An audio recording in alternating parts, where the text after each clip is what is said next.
subscribe now and press the bell icon. Never miss an update. दोस्तों, मैं तुम्हें एक कहानी सुनाने जा रहा हूं। इस कहानी को बड़े ध्यान से सुनना, क्योंकि हो सकता है इस कहानी का कोई हिस्सा शायद हमारे जीवन में भी चल रहा हो। खैर, आते हैं कहानी पे। ये कहानी गुड्डू की है। गुड्डू, जो कि एक बेहद शरारती लेकिन होनहार विद्यार्थी था, अपने पापा के सपने पूरे करना चाहता था। पढ़ाई और खेल कूद में अपनी बेहतर प्रदर्शन की वजह से उसे एक अच्छे कॉलेज में स्कॉलरशिप यानी छात्रवृत्ति के साथ दाखिला भी मिल गया। उसे अपने पापा के सपने सच होते दिखाई दे रहे थे। सब कुछ ठीक था। उसके तीसरे सेमेस्टर के समय अचानक एक दिन उसकी माँ नीतू ने उसे कॉल किया और कहा, बेटा, हमने तुझसे एक बड़ी बात छुपाई। गुड्डू बोला, कौन सी बात माँ? ऐसी कौन सी बात जो आपने मुझे पहले नहीं बताया? गुड्डू की माँ, तेरे पापा को कैंसर हुआ है।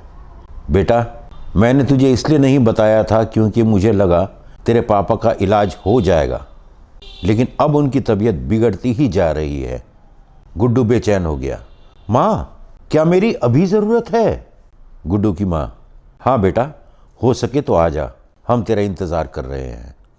ममता नाम की एक लड़की से उसी कॉलेज में उसकी दोस्ती भी हो गई थी। गुड्डू परेशानी में आकर ममता से मिला। गुड्डू बोला, ममता, मेरे पापा की तबीयत अचानक खराब हो गई है कैंसर की वजह से। मुझे एक बार घर जाना ज़रूरी है।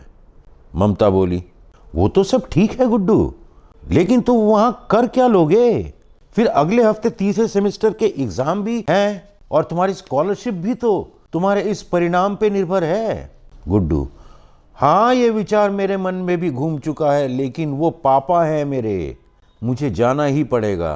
ममता, देखो गुड्डू, जो मुझे ठीक लगा वो मैंने कहा, आगे फैसला तो तुम्हें ही करना है। आखिरकार उसने एक बार घर जाने का फैसला कर ही लिया। अगले दिन घर पहुंचा तो पता चला कि उसके पापा कुछ देर पहले ही देहांत हुआ है। वो घर में घुसा। माँ रो रही थी। बेटा, तुझे देर हो गई, तेरे पापा नहीं रहे। गुड्डू, पापा, मुझे माफ़ कर दीजिए, मैंने हमेशा आपको परेशान किया, लेकिन आप देखना, एक दिन मैं आपके सारे सपने पूरे करूंगा। हालात के चलते और उसके अच्छे प्रदर्शन को मद्देनजर रखते हुए कॉलेज ने उसे 15 दिनों की छुट्टी मंजूरी दे दी। एक दिन गुड्डू अपने घर के लिए कुछ सामान लेने गया। वहां रास्ते में उसे अपने दो पुराने साथी प्रकाश और विक्की मिले। वो उसके पिता की मौत के बारे में जानते थे, इसलिए उन्होंने उसको ढाढ़स बंधाया। विक्की के हाथ में एक टेढ़ी सी सिगरेट थी। प्रकाश, होनी को कौन टाल सकता है गुड्डू, लेकिन हाँ, हमारे साथ कुछ पल चैन के बिताना चाहता है क्या? विक्की बोला, प्रकाश सही कह रहा है, जो होना था सो हो गया, अपने दुख को हल्का करना है तो बोल। गुड्डू, मैं समझा नहीं। प्रकाश, सिर्फ एक दो कश, सारा दर्द गायब। गुड्डू, लेकिन मैं तो स्मोक नहीं करता। विक्की, जिंदगी में कई काम पहली बार होते हैं गुड्डू। गुड्डू ने कुछ नहीं सोचा और प्रकाश और विजय की बातों में आकर उसने सिगरेट की एक दो कश लगा ली। उसे काफ़ी हल्का महसूस हुआ। अब वो रोज़ उनसे मिलने लगा।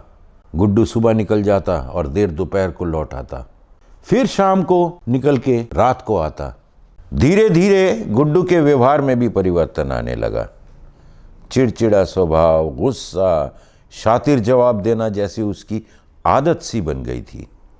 एक दिन उसकी माँ ने चिंतित होकर उससे पूछा, गुड्डू, क्या हुआ तुम्हें?